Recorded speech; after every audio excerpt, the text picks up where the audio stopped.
Open-world games often benefit from putting players in the middle of wars and revolutions, fought across lush and fascinating worlds, where an evil force has taken control of nearly everything and must be pushed back inch by inch. Ubisoft often utilizes this formula for its open-world games, which usually feature huge and gorgeous worlds where you're fighting powerful, entrenched military enemies. The harsh but beautiful alien moon of Pandora, the setting of the Avatar films, is a near-perfect fit for this approach. What's most interesting about Avatar: Frontiers of Pandora is that it might give developer Massive Entertainment an opportunity to improve the Ubisoft open-world formula at a time when the genre is inspiring more than a little fatigue.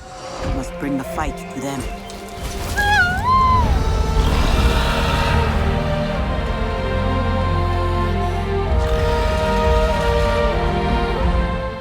We played about 2.5 hours of Avatar: Frontiers of Pandora, and at first glance it fits pretty neatly into the established canon of Ubisoft open world games. You run around completing quests, gathering plants and hunting animals for crafting, and capturing bases to free the areas surrounding them from enemy control. The surface level aspect feels a lot like the Far Cry series, but with a few RPG-focused tidbits of Massive's Division games, plus aliens. The massive and lush world of Pandora does a lot to make Frontier stand apart from the rest of the Ubisoft catalogue though. It's a gorgeous world full of weird flora and fauna, and it's nice to have a new, unknown place to explore. Frontiers of Pandora tells its own story that's independent from the movies, but the basic setup is the same. You take on the role of one of the Na'vi, the indigenous race that lives on Pandora, as you fight off the invading human forces of the industrialized RDA. The whole story takes place on the western frontier, a continent that hasn't previously appeared in any Avatar stories, shortly before the events of Avatar: The Way of Water.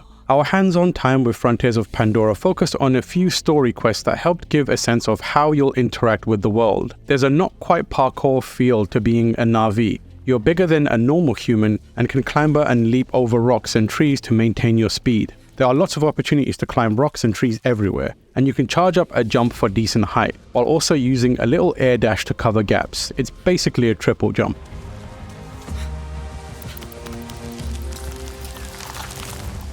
Finding your way around is done with Na'vi vision, which highlights creators and certain elements in the world around you, while also briefly highlighting your destination points. Quest objectives describe locations by their names and give you directions using landmarks and compass points, with a focus on pushing you to rely on checking an in-game map to get the gist of where you're heading, and exploring along the way. It's a little confusing at first, especially as you try to acclimate yourself to the different areas and landmarks of an unfamiliar landscape. We found that it was easy to get turned around and lost at times, or to overshoot a destination and have to spend a few minutes staring at the map to reorientate. Na'vi Vision also lets you mark plants and creatures to gain information about them, which you can add to a Hunter Compendium menu.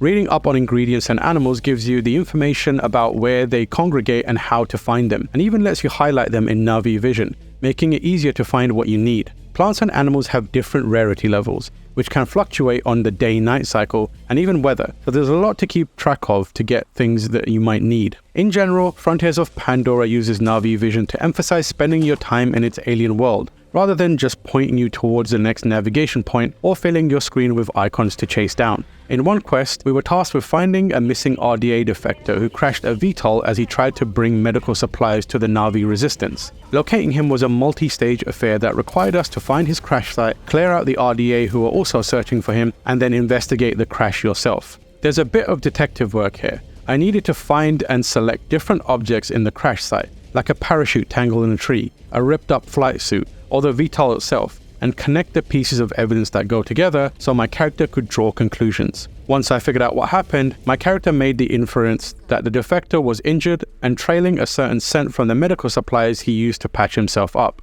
I could then use Na'vi Vision to see the scent trail and follow it. These aren't elements that are exactly new or unheard of in open world games, but Frontiers of Pandora deploys them with the effort to make you feel like you're a hunter in the forest whose understanding of how this world works gives you an edge. And it's refreshing that you're asked to think through these puzzles, rather than just look for the next icon or quest objective. The slightly less signposted nature of Frontiers of Pandora tends to work in its favor. One of the quests in the preview session put me in an extremely Avatar scenario, finding and bonding with an ikran, one of the flying creatures the Na'vi used to get around. The mission required climbing into the islands that float above Pandora's landscape, with the occasional need to solve puzzles in order to find the path forward. These include finding big paddle-like leaves that launched me across large gaps and opening pathways blocked by huge shell-like plants. These shell-like plants required me to follow vines around the environment to reach leaves that I could activate, which then eventually remove what's blocking the way. The demo we played didn't provide any explanation as to how to solve these puzzles,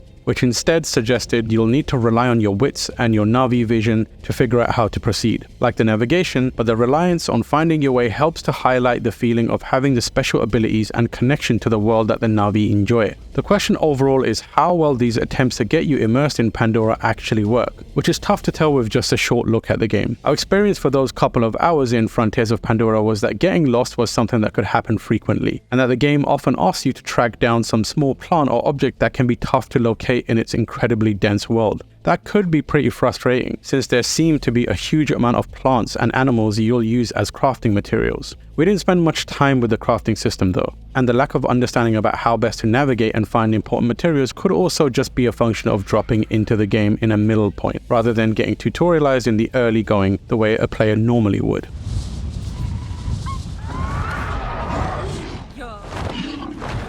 Once I'd bonded with an ikran, I was able to call it whenever I wanted, which helps make the huge world of Pandora feel manageable. It also offers you some cool abilities to use in combat, which puts a heavy emphasis on speed, maneuverability, and unconventional attack angles. As a Na'vi fighter, you're fast and powerful, but you're still vulnerable to the bullets and bombs of the RDA, who have no chill.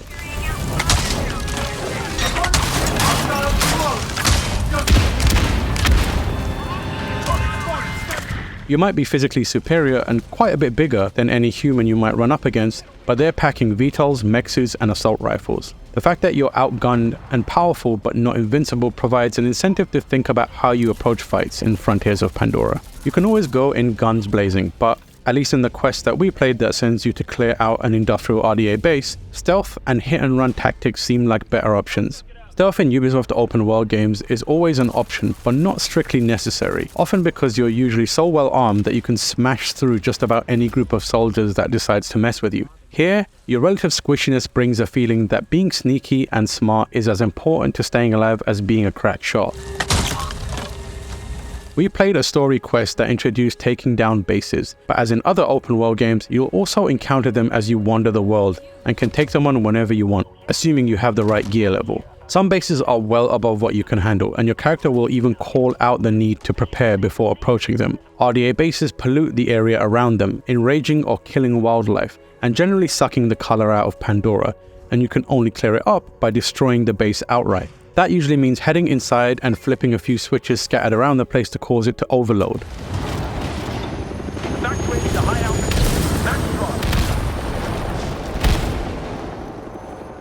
Of course, all the RDA bases are full of enemies, and getting spotted will lead to alarms that put everyone on alert and draw reinforcements. Sneaking and combat feel pretty similar to other Ubisoft games in the genre. Enemies have indicators that let you know when you've been spotted, it's possible to lose people if you break line of sight and hide, and you carry a bow that can kill RDA troops silently so their buddies don't notice. Getting spotted, though, really highlighted how Frontiers of Pandora's systems come together. Running, jumping, and climbing around are essential for staying alive, and while you're fighting mechs and other mechanical enemies, they also go down pretty quickly, so you never feel like you're overwhelmed by fighting bullet sponges that outclass you in survivability. Mechs and other enemies can be destroyed with well-placed shots to their fuel tanks as well, so there's a skill component that's a great pairing with the need to keep moving and using cover and climbing to get the advantage on the RDA. There are a surprising number of ways to take down mech suits, including breaking the glass cockpit with a heavy bow to get to the pilot, triggering environmental hazards to take them down, or hacking a few of them and then executing a disabling command.